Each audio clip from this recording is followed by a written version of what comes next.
Dando sequência ao nosso estudo dos Yoga Sutras de Patanjali, hoje o nosso tema é Dharana, Dhyana, Samadhi, que são os 3 aspectos da meditação.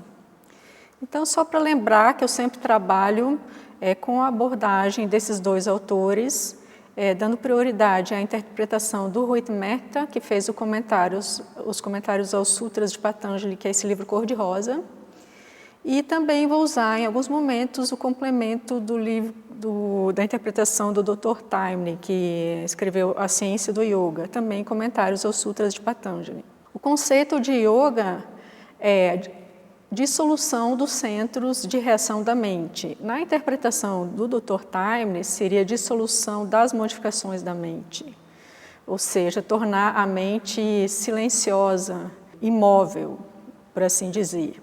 Mas nessa interpretação do Rohit Mehta, que é uma interpretação mais psicológica, ele leva a questão mais a fundo conforme a psicologia ocidental da mente.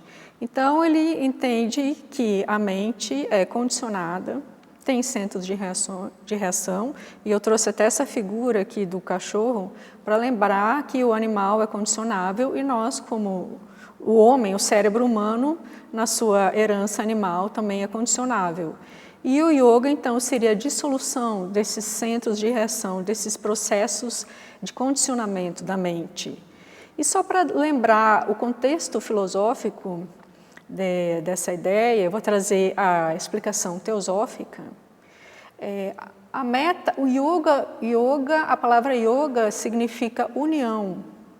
Então, lembrando que conforme a teosofia, a mônada, que aqui eu vou chamar de alma para ficar numa linguagem mais acessível, é uma centelha do Espírito Divino, que é universal, e na sua origem ela é inconsciente, e ela atravessa todo um processo evolutivo na matéria, através de todos os reinos. No mineral, no vegetal, no animal, depois no homem, até atingir estágios supra-humanos. E nesse mergulho do espírito na matéria, como a gente fala, essa alma, que é inconsciente, ela vai despertando a sua consciência. Só que nesse mergulho através da matéria, ela se identifica com esses veículos que ela habita, e ela adquire centros reativos.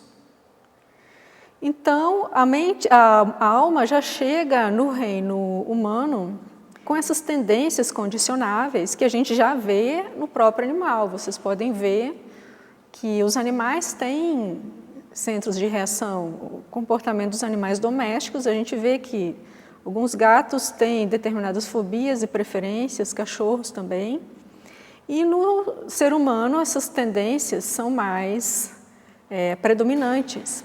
Então, como o sentido da evolução para o espírito, a centelha espiritual, está nesse retorno a essa consciência da sua unidade com esse espírito do qual ele partiu, a gente observa nas religiões diversas, de modo geral, uma certa ajuda, com orientações para que esse processo de volta aconteça. E na filosofia do yoga, esse retorno a essa natureza original, como ele diz aqui no Sutra 1.3, neste estado o vidente está estabelecido em sua própria natureza original, que é espiritual. Na filosofia do yoga se chama Kaivalya. No budismo, a gente chama isso de Nirvana, e na filosofia cristã, no cristianismo, a gente chama isso de retorno à casa do Pai. Então, essa é a meta da consciência individual, da centelha divina, que atravessa os reinos da manifestação, para voltar com consciência ao seu estado do qual partiu. E enquanto esse processo de retorno não acontece, como o Patanjali diz no Sutra 1.4, com centros de reação não dissolvidos, o vidente, que é a consciência, permanece identificado com as tendências adquiridas da mente. Então, nós passamos a chamar de eu todos esses conteúdos que estão presentes na mente, que é apenas um veículo da consciência. E nós adquirimos tendências, condicionamentos, preferências ao longo das nossas vidas, que se agrupam, e nós chamamos isso de eu, que, de acordo com essa filosofia, é o falso eu. Então, como eu falei, a meta do yoga é a Kaivalya, e na seção 4 dos Yoga Sutras, Patanjali dá a definição. Kaivalya, ou liberdade absoluta, é um estado de não esforço, onde as 3 gunas, que eu apresentei na primeira palestra de introdução a essa filosofia, vocês podem acessar no canal do YouTube. As 3 gunas, os 3 aspectos da matéria, desagrilhoadas pela mente, retornam a seu movimento, e onde a consciência retoma a sua condição original não modificada. E essa parte eu destaquei porque é o que importa hoje. Kaivalya é esse retorno à casa do Pai, ou retorno da consciência que já despertou a sua condição espiritual original. Então, só para lembrar, e eu não vou poder repetir as explicações hoje por falta de tempo, mas eu vou lembrar aqui o método do yoga que sintetiza esse processo de retorno. Ele acontece em 8 passos, que a gente poderia chamar melhor de 8 aspectos, porque não são passos sequenciais, tendo em vista que todas essas práticas elas devem permanecer até o fim, como, por exemplo, Yama e Niyama, que é ética. Você começa praticando ética, mas você termina com isso também. Então, você não pode considerar como um passo preliminar que você transcende. Mas, de modo geral, esse processo de retorno, segundo Patanjali, se dá em esses 8 aspectos que são Yama e Niyama, que são abstinências e observâncias, asana, ou postura, que é aquilo que se pratica nas academias de ginástica que as pessoas chamam de yoga. Na verdade, são só exercícios físicos que facilitam, que dão condições ao corpo de atravessar esse processo, que é um processo, como vocês veem, muito maior. Processo espiritual. Pranayama, que seria o controle da respiração, ou melhor, do prana, que é a energia vital. Pratyahara, que é a abstração. Dharana, Dhyana e Samadhi, que é o tema da palestra de hoje. Então, só para lembrar, os Yama e Niyama são não violência, não falsidade, não roubar, não indulgência e não possessividade, são as abstinências, ou Yama. Pureza, contentamento, simplicidade, autoestudo e aspiração são as regras de observância, que são Niyama. E Patanjali diz que esse é o grande voto em cuja observância não deve interferir fatores biológicos, nem físicos, nem sociais, ou seja, não deve interferir justificativas para o seu não cumprimento. E o objetivo, então, dessa ética é a cessação da dispersão e preservação da energia através de um ajuste nos padrões de comportamento, além do que evitar acúmulo de karma negativo que vai ter que ser esgotado antes desse processo de retorno.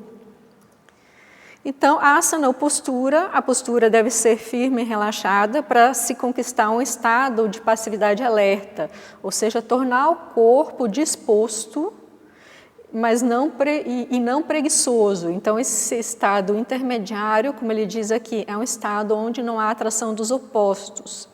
É um estado necessário, a disposição física. Pranayama, o controle do prana, que visa trazer uma clareza cerebral, uma clareza de percepção. Pratyahara, recolhimento ou abstração, que na visão ortodoxa do yoga, que vocês vão encontrar no livro do Taimni, o processo de retirada da consciência, da atenção do mundo externo, processo de recolhimento da atenção. Mas nessa visão do Ritmeta, como eu já expliquei em outro momento, ele trata disso como a não interferência da mente no processo de percepção e, com isso, a mente se torna mais sensível. E, por fim, chegamos no assunto de hoje, que é Dharana, Dhyana e Samadhi, que são os 3 aspectos da meditação. Esses 3 juntos constituem a meditação. Então, o Rohit Mehta dá uma definição um pouco diferente a Dharana, que não é exatamente concentração, e ele vai explicar por que eu gostaria de destacar isso hoje, essa diferença da visão convencional de concentração. Ele chama de Dharana de percebimento extensivo e traduz o Sutra de Patanjali, que é o Sutra 3.1, como a definição da extensão interna de percepção é Dharana ou percebimento. E aí o Rohit Mehta comenta no seguinte trecho que eu trouxe. Dharana é traduzido muitas vezes como concentração, mas dificilmente este é o significado do Sutra acima. Concentração explica a exclusão de tudo, exceto do pensamento no qual vamos refletir. Dharana, como apresentado aqui, significa realmente percebimento. Então, antes de começar a desenvolver, eu gostaria que vocês vissem essa imagem que eu coloquei aqui, com um círculo com um ponto no centro, porque o Rohit Mehta faz uma analogia entre Dharana, ou essa percepção mental, com o processo natural de visão, porque a visão tem um ponto focal e um campo periférico. Vocês podem ir ao médico fazer um exame, existe um exame chamado exame de visão periférica, onde você vai olhar dentro de uma máquina para um pontinho, perifericamente você vai ter que ser capaz de identificar alguns pontos que vão ser mostrados. E o olho enxerga assim, você foca numa coisa e isso não exclui a visão do que está ao seu redor. E o Rohit Mehta diz que é a forma natural de definir um campo de atenção na hora da meditação. E agora eu vou começar a trazer a ideia dele. Então, eu vou começar a ler o seguinte trecho. Ele diz o seguinte: no campo da meditação, como se entende comumente, um dos maiores empecilhos é a concentração. A maioria dos estudantes de meditação é incapaz de avançar em suas tentativas de concentração. Precisamos nos lembrar que a concentração é um processo excludente. Em algumas técnicas de meditação, sugere-se que o aspirante deveria concentrar-se em um único ponto. Este esforço para a concentração intensa em um único ponto resulta, muitas vezes, em esgotamento nervoso. Então, veja bem, uma pessoa que vai praticar meditação, que não tem nenhum conhecimento teórico, não tem uma explicação muito boa, ela senta para começar, muitas vezes não sabe sentar de forma em que a coluna fique ereta, por equilíbrio, e já se senta de forma errada, colocando a coluna com a ajuda da musculatura das costas. Depois de 10 minutos ela está com dor nas costas e ao mesmo tempo ela está lutando contra uma série de pensamentos, percepções que estão fora daquela proposta inicial. Em 20 minutos, 30 minutos ela está completamente esgotada porque ela iniciou um processo interno de guerra, que não é meditação. E é por isso que, na Sociedade Teosófica, a gente valoriza bastante o estudo teórico, porque se você não tem uma compreensão teórica do que você está fazendo, você não vai ter um bom rendimento, não vai ter resultado, é capaz de até entender que meditação não dá resultado. Por isso que é importante ter esse tipo de noção, que eu vou procurar mostrar aqui de uma forma introdutória. Então, o Patanjali, segundo o Rohit Mehta, ele não propõe uma atividade excludente ou isolante da mente, como ele diz aqui. Você não está lutando contra pensamentos. No entanto, como ele diz, essa advertência contra essa luta ou essa tensão não é uma defesa da divagação. Ou seja, também não é sentar e viajar, como se diz, né? Deixar a mente correr solta. não é nenhuma coisa nem outra. E aí lembra até a própria ideia de asanas, que é a passividade alerta, ou seja, um estado de relaxamento onde existe atenção, existe alerta. Então, o Retmeta diz que precisamos entender que, embora a concentração envolva a resistência, que é o que ele não quer, né? O devaneio implica a indulgência. E somente a mente que não cai nem na resistência e nem na indulgência pode ver com clareza. Pois na resistência nos ocupamos em excluir o não desejado, ou os pensamentos, imagens ou objetos que distraem, que aí inicia esse processo de luta. E na indulgência nós somos levados por esses fatores que distraem. E em nenhuma dessas duas condições é possível manter um objeto, imagem ou pensamento em uma observação sustentada, que é a proposta da meditação.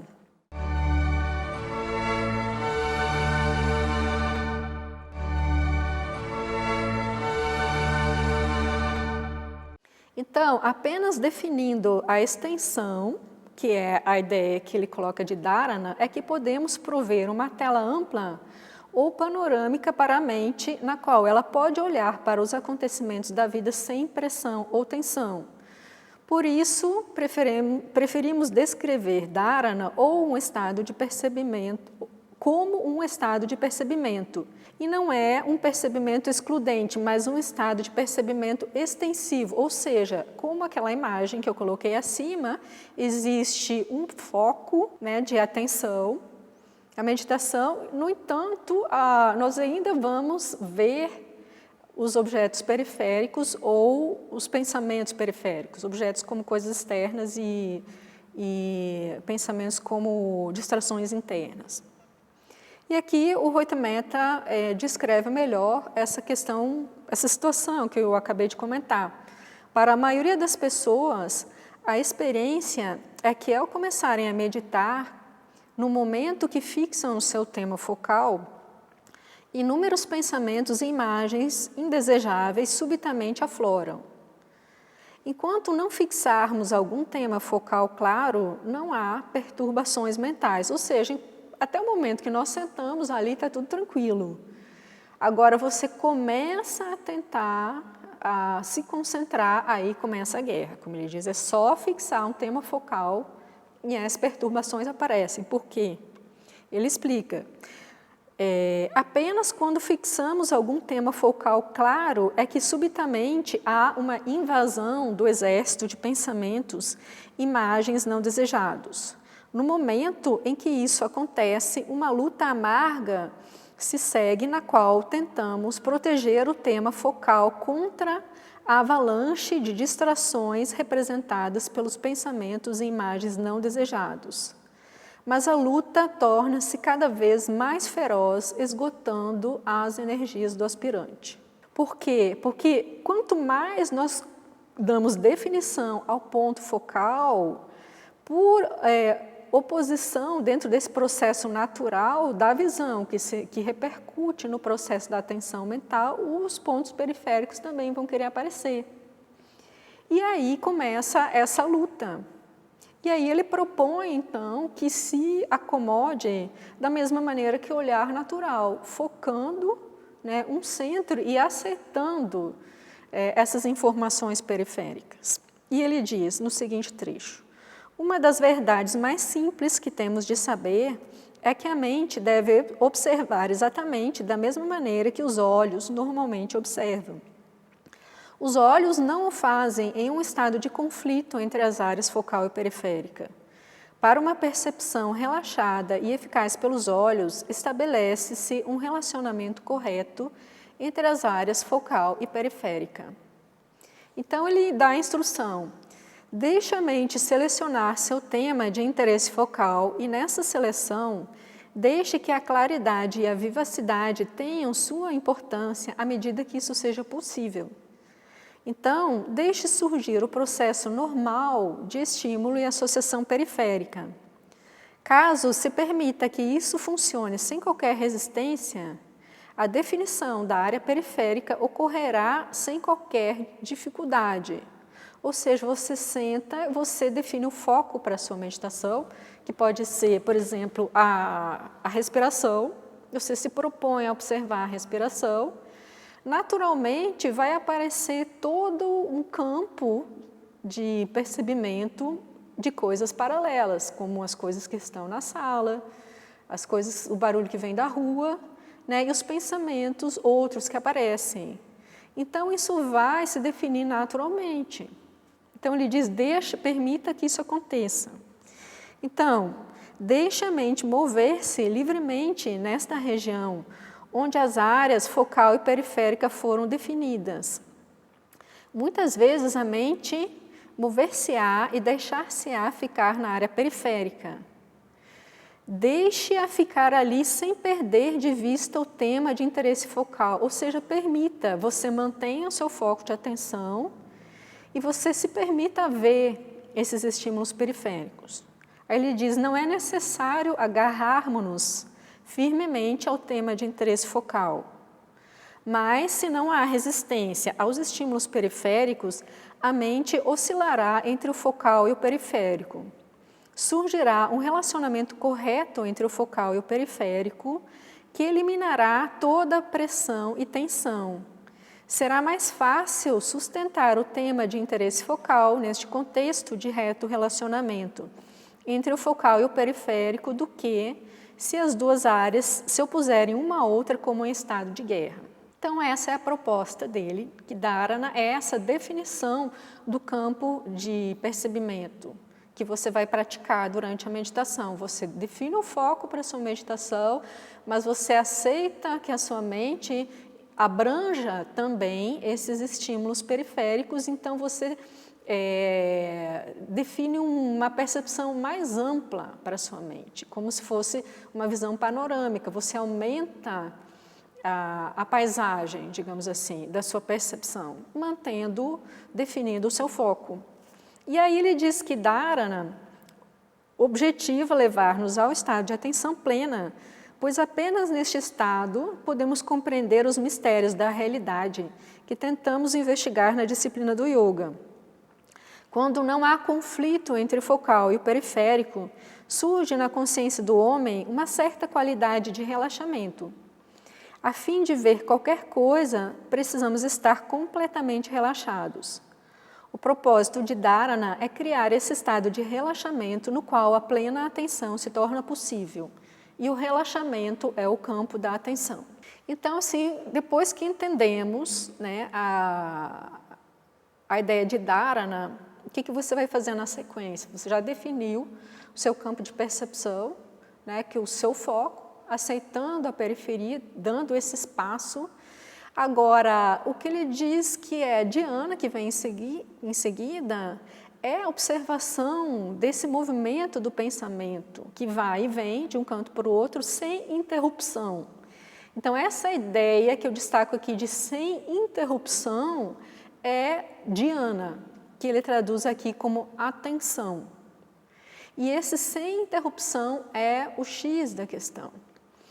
E aí eu queria fazer uma analogia com essa prática de percebimento ininterrupto, porque ela que, na minha visão, que é pessoal, é o ponto mais importante da prática, que é exatamente isso que vai desenvolver o despertar da consciência na meditação.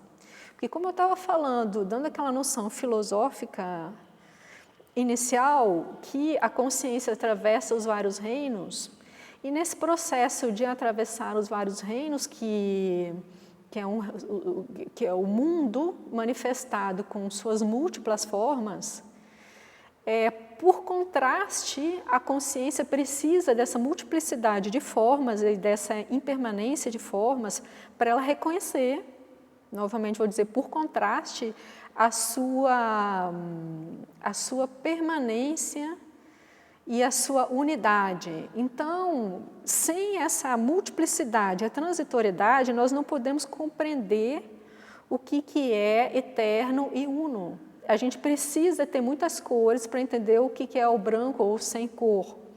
Da mesma maneira que nesse micromundo que é da meditação da mente individual, com o percebimento de todas essas modificações no veículo que é a mente, esse vai e vem, esse caos de pensamentos que não param, nós, com o percebimento ininterrupto, podemos nos perceber, sentir como consciência, que é permanente, porque isso é até uma necessidade lógica. Vocês veem, além dessa visão mais ampla, como eu já apresentei, mas eu vou dar um exemplo mais concreto. Se você é capaz de ver da janela do seu apartamento uma quantidade X de veículos que passam ali pela rua num determinado tempo, isso pressupõe que você ficou aquele tempo, você permaneceu aquele tempo lá para ver os carros que passaram. Porque se você não fosse permanente ali, você não poderia contar os movimentos impermanentes dos carros que passam. Então, da mesma maneira, essa observação dessas modificações da mente, esse vai e vem, essa inquietação, de forma ininterrupta, é o que provoca o despertar dessa consciência e nos possibilita a identificação de nós mesmos com a nossa consciência, que é permanente e imutável. Então, esse é o ponto X da prática. Daí é muito importante saber que o que está valendo ali mesmo é a observação clara e ininterrupta de todos aqueles movimentos, não necessariamente parar rapidamente à força todos aqueles movimentos, que não é isso que vai dar o resultado. Então, agora eu vou ler mais um comentário do Rui Temeta. Ele diz: meditação não é um processo de pensamento, é uma observação clara e ininterrupta do processo de pensamento. A desatenção, ele diz o que causa a desatenção? Ela é um problema quando não escutamos a história da mente sem pausa. Ele diz que quando ao ouvir a história da mente sem qualquer interrupção, a mente é esvaziada de todo o seu conteúdo. Ele diz em vários momentos do livro, a nossa mente ela quer ser ouvida, e depois que nós conseguimos ouvir todas aquelas histórias que estão ali, ela cessa e silencia. E aí então surge samadhi, que é o silêncio. Aí ele diz, a meditação é de fato o esvaziamento da mente de todos os seus conteúdos. Todavia, a mente não pode ser esvaziada. Ela se esvazia, ou seja, ela se esvazia sozinha, porque se você ficar numa luta que preciso ficar em silêncio, você está falando. Então, qualquer movimento do ego de chegar a um estado de silêncio, ele é um movimento na direção contrária. E é por isso que o samadhi, o silêncio, só pode vir sozinho. Então, é através desse processo de percebimento ininterrupto que o silêncio pode chegar. E eu vou trazer mais uns trechos em que ele descreve melhor isso. Então, ele diz que esse esvaziamento ocorre como uma consequência, né, desse percebimento quando a história da mente é ouvida sem qualquer julgamento ou avaliação. Porque qualquer tipo de julgamento, de avaliação é uma fala da mesma mente. Então, ele repete que o objetivo de Dharana é iniciar um movimento livre da mente entre esses dois pontos, focal e periférico. Mas a observação, sem qualquer interrupção desse movimento da mente entre os dois opostos, é, na verdade, dhyana. E o essencial não é apenas a observação, porém a observação sem qualquer interrupção desse fluxo do pensamento do focal para o periférico e vice-versa. Na prática, naturalmente, a gente vai interromper isso muitas vezes, né? Porque nós não temos ainda nós não temos a prática de ficar observando ininterruptamente. E aí o que a gente faz é simplesmente voltar à proposta de ver ininterruptamente. Qualquer reação de estresse ou de incômodo, de avaliação, ela vai piorar ainda mais essa inquietação. Então, simplesmente se volta naturalmente à proposta inicial de observar de forma ininterrupta. Esse é o exercício. Então, ele diz, observar sem nomear ou avaliar é saber o que é dhyana. Assim, dhyana não é o pensamento sobre alguma coisa, nem mesmo sobre Deus ou a verdade. Ao invés disso, é a observação do movimento do pensamento. E a dhyana é um percebimento das distrações da mente. E esse percebimento não deve sofrer interrupção, pois qualquer interrupção distorceria imediatamente o fluxo do pensamento. É possível observar as distrações sem qualquer interrupção? Uma interrupção pode surgir em uma diversidade de formas. Pode ser comparação, avaliação ou explicação, ou pode ser apenas a nomeação da distração, ou seja, se você pensa assim, puxa, me distraí, aí você interrompeu. Dessa forma, é impossível observar com alguma clareza.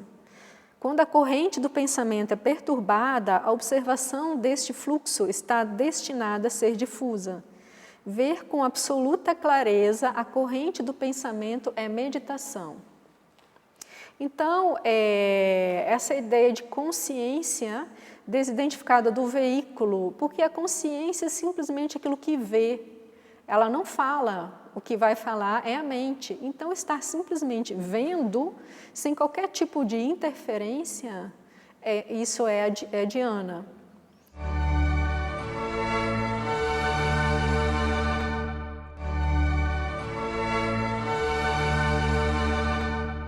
E aí, isso é um exercício que vai se estabelecendo, é uma prática que pela persistência vai acontecendo, porque qualquer intenção ansiosa de fazer com que isso aconteça já é um próprio processo de pensamento, que é exatamente o contrário do que se faz. Então, novamente, a desatenção torna-se um problema quando não escutamos a história da mente sem pausa. Ao ouvir a história da mente sem qualquer interrupção, a mente é esvaziada de todo o seu conteúdo. E a meditação é, de fato, o esvaziamento da mente de todos os seus conteúdos. Todavia, a mente não pode ser esvaziada, ela se esvazia. E este esvaziamento ocorre quando a história da mente é ouvida sem qualquer julgamento ou avaliação. Uma observação ininterrupta do fluxo do pensamento resulta no esvaziamento da mente, ou seja, o silêncio ele vem sozinho. Depois que todos aqueles pensamentos ficam circulando naquele campo de percebimento relaxado entre o focal e o periférico, com o tempo aquela mente vai ser ouvida, vai ser vista por aquela consciência que está presente ali, e aí o silêncio vai surgindo naturalmente. E o silêncio é o samadhi. Dhyana é o estado de atenção sem esforço, ou seja, não existe guerra ali. Né? É uma prática, é um exercício, mas não tem tensão. Quando o movimento da distração não causa perturbação, este movimento, após haver relatado a sua história, chega ao fim. Então surge samadhi, cuja tradução literal para o português é silêncio. Também traduzido com comunhão, porque a comunhão ocorre no silêncio. E eu vou apresentar essa ideia agora. Então, o Sutra diz, isso é verdadeiramente samadhi ou comunhão, onde apenas o objeto é visto, negando-se completamente a presença do observador. Isso quer dizer o quê? A consciência está ali, como a gente já falou, observando aqueles pensamentos, aquele falatório que você poderia representar por um papagaio que fala de uma forma constante e mecânica, que aqui você poderia chamar de observador. O observador é esse papagaio. Ele é um eu.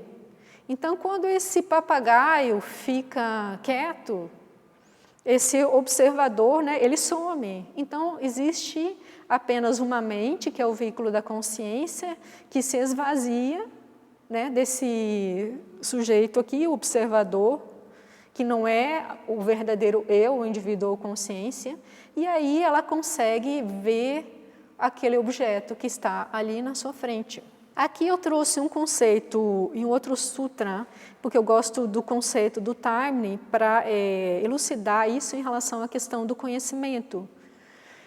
Porque, como a gente sabe, conforme a filosofia ocidental, o fenômeno ou a representação dos objetos, a representação mental dos objetos, nunca corresponde exatamente aos objetos ou à coisa em si. Por quê? Porque aquela percepção está contaminada com todos aqueles conteúdos da mente, todas aquelas ideias preconcebidas, e tudo aquilo que é visto no mundo é visto conforme aqueles conhecimentos acumulados, conforme esse observador. E apenas então, quando esse observador se retira, que é possível ver o objeto como ele é. E como na filosofia ocidental não existe essa prática do samadhi, que a gente vê aqui na filosofia do yoga, para nós isso não é possível. Não é possível filosoficamente e realmente dessa forma, como a nossa mente funciona, não é possível mesmo, eles estão certos. Mas existe essa possibilidade conforme a técnica desenvolvida ou explicada pela filosofia do yoga. E aí então o Taimni vai traduzir esse Sutra 1.43, que ele diz que na clarificação da memória, que é, ou seja, esse esvaziamento da mente desses conteúdos, quando a mente entra em silêncio, quando a mente perde sua natureza essencial, subjetividade, ou seja, aqueles seus conteúdos subjetivos, né, acumulados, que estão associados à ideia do eu, por assim dizer, e somente assim o conhecimento real do objeto brilha através da mente, e aí Nirvitarka Samadhi é atingido. E aí o Taimni explica, ele diz que o próprio fato de o objeto estar brilhando na mente indica a presença da mente, ou seja, a mente como um veículo da consciência fica ali. Só que como ela fica esvaziada daquele conteúdo, ela fica límpida, como um lago que eu coloquei nessa imagem inicial, um lago cristalino e limpo que reflete aquela imagem do objeto, que é o pássaro, ou seja, a mente fica limpa e reflete a coisa em si, como ela é. E isso aí é samadhi, quando a sua natureza subjetiva desapareceu no objeto, acarretando uma fusão do subjetivo com o objetivo, necessária para alcançar o estado de samadhi. O objeto, então, é visto na sua realidade nua, ou seja, a coisa como ela é vista ou refletida na mente. E o Taimni ainda fala, a mente, embora ela própria imperceptível, como uma joia transparente, ainda brilha sob a luz do verdadeiro conhecimento do objeto. E essa autoconsciência ou subjetividade pura e simples que serve como véu para separá-la do objeto, ou seja, aqueles conteúdos dessa mente inquieta, essa corrente de pensamentos que agitam a mente, que servem para separá-la do objeto e ocultar a realidade que o yoga está procurando. Então, Patanjali diz que samadhi é a percepção do objeto apenas. Isso significa que em samadhi podemos ver o objeto, o significado intrínseco do objeto, ou seja, ver o objeto, ver as coisas como elas são. E em nossa observação habitual, nós vemos apenas o significado projetado das coisas e situações, ou seja, nós vemos as coisas conforme a nossa interpretação, conforme aqueles conteúdos que estão presentes na nossa mente. E o observador, pelo seu modo estabelecido de pensar observador, ou seja, aquele conteúdo ali, aquele papagaio, como eu falei, ele, por suas próprias conclusões, atribui às coisas e às situações um significado que essencialmente não pertence a elas. Vivemos em um mundo de significados projetados, de sentidos sobrepostos pelo observador, ou seja, nós vemos as coisas do mundo assim como nós temos previamente definido. Nós não vemos as coisas como elas são, a não ser no samadhi. E ele diz então que samadhi é essa experiência que surge quando essa corrente de pensamentos, né, cessa. E inclusive traz a sensação de atemporalidade à experiência. É uma experiência de momento atemporal, mas atemporal no sentido subjetivo. Não que o tempo vai parar, o relógio vai continuar correndo, os prazos vão continuar correndo, o calendário vai continuar andando, mas aquele tempo subjetivo cessa, porque o tempo subjetivo é medido por essa corrente de pensamento. A corrente do tempo constituída pelo pensamento chega ao fim. Em dhyana chegamos ao momento atemporal e em samadhi ao percebimento deste momento.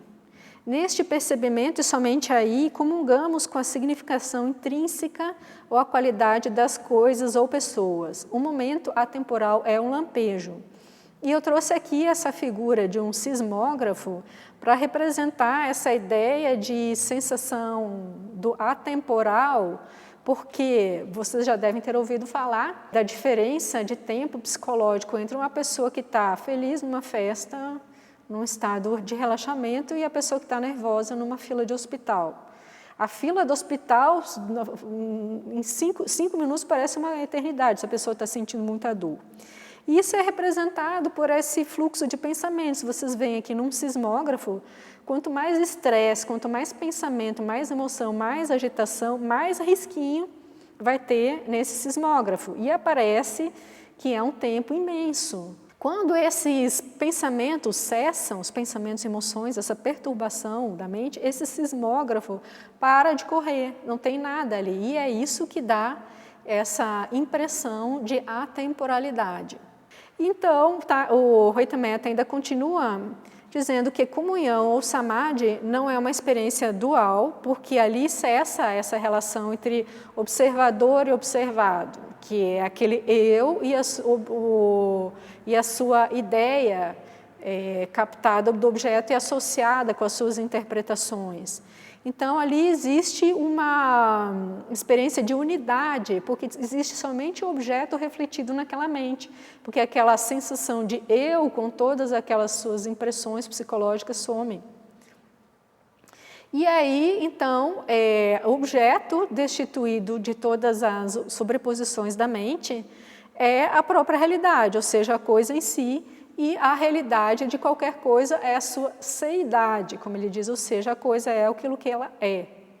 E o samadhi, ele pode ser constante, né? Pode ter uma duração de tempo, mas não contínua, ou seja, ele não tem aquela impressão de continuidade que é a ideia de associação de um pensamento ao outro.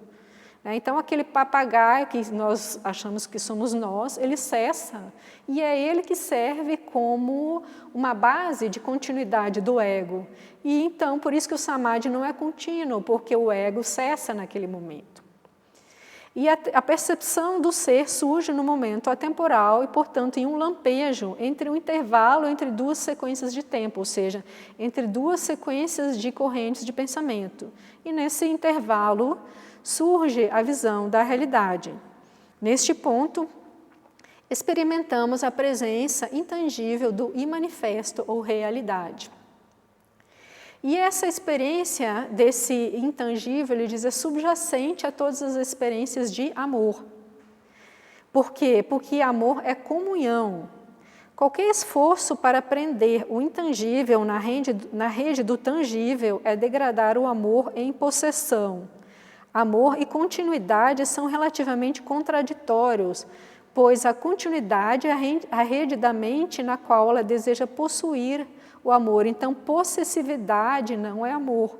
A possessividade está associada ao ego, essa sensação de segurança, e pode-se dizer que é até o oposto do amor. Então, o amor, que é esse sentimento de fusão, onde não existe um e outro, existe um senso de unidade, é exatamente samadhi. Porque não existe mais ego, não existe mais nada que separe o sujeito, a consciência, daquele objeto que é o objeto de amor. E a experiência de amor, então, pertence a esses momentos atemporais. A expressão do amor pode e deve acontecer na esfera do tempo, ou seja, o amor se expressa na esfera ordinária do tempo.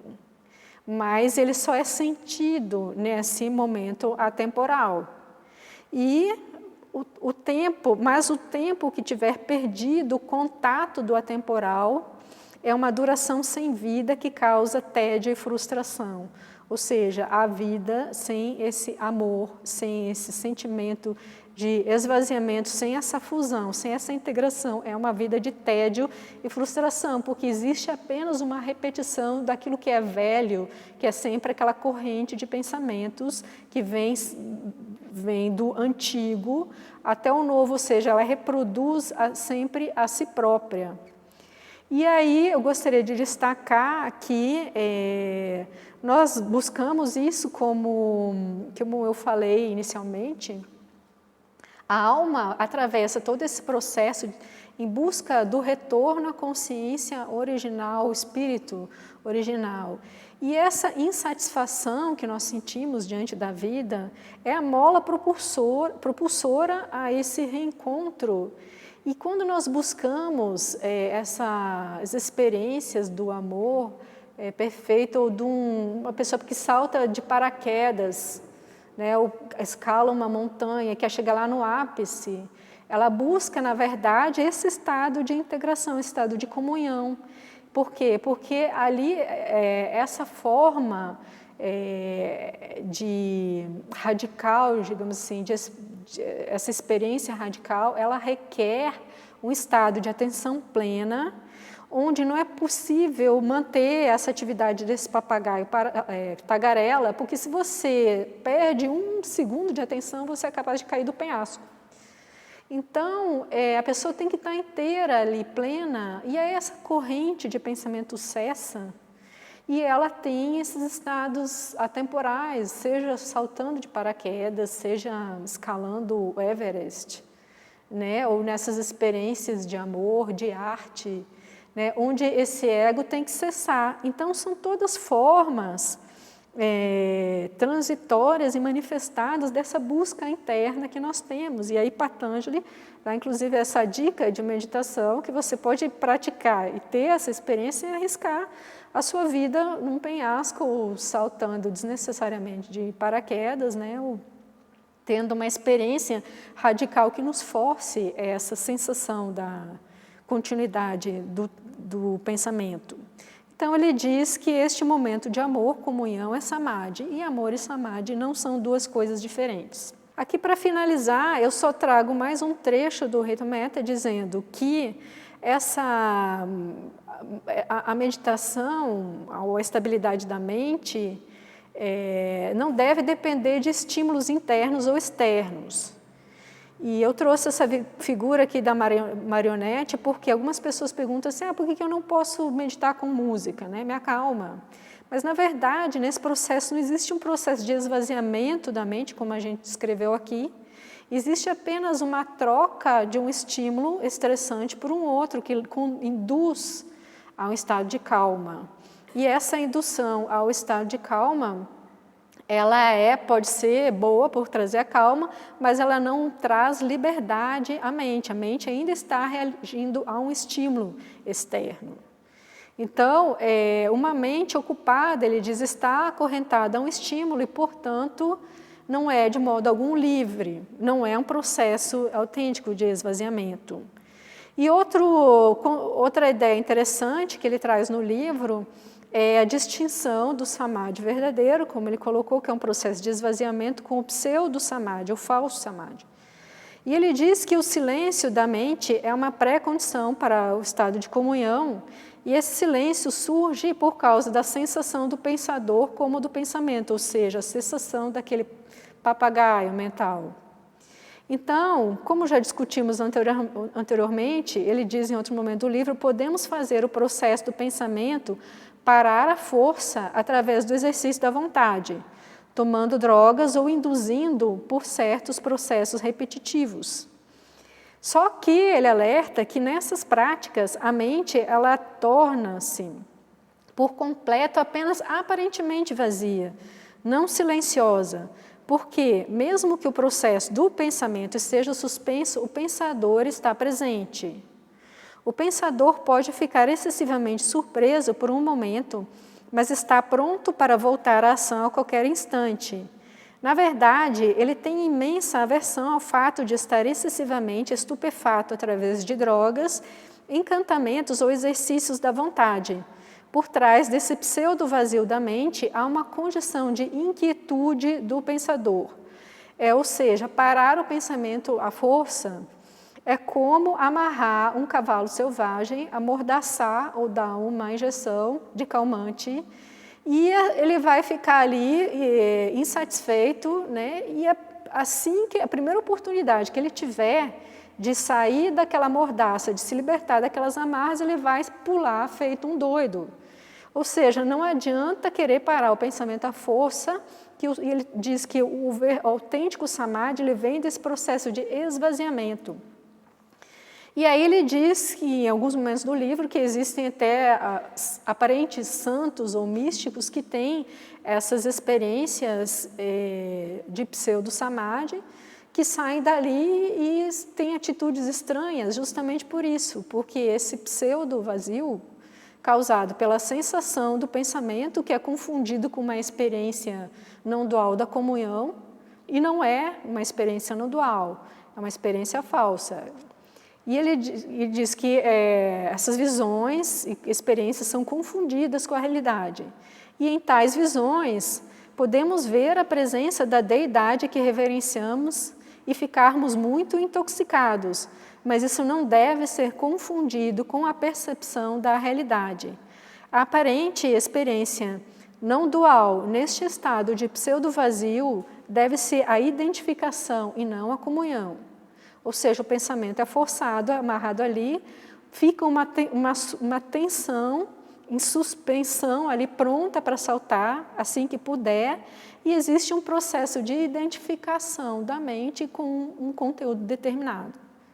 E a suposta não dualidade, então, deve ser a animação suspensa do pensador ou apreciador, ou seja, aquele eu ficou amarrado em algum canto, e o pensador está muito mais ativo e aguarda um momento propício para aparecer, né, e se manifestar com todo o seu estresse e sua neurose, que é o que não acontece nesse processo autêntico, mais lento, com certeza, muito mais trabalhoso de esvaziamento da mente. Então, aqui serve uma noção teórica para vocês refletirem e aprofundarem no seu estudo individual. Muito obrigada.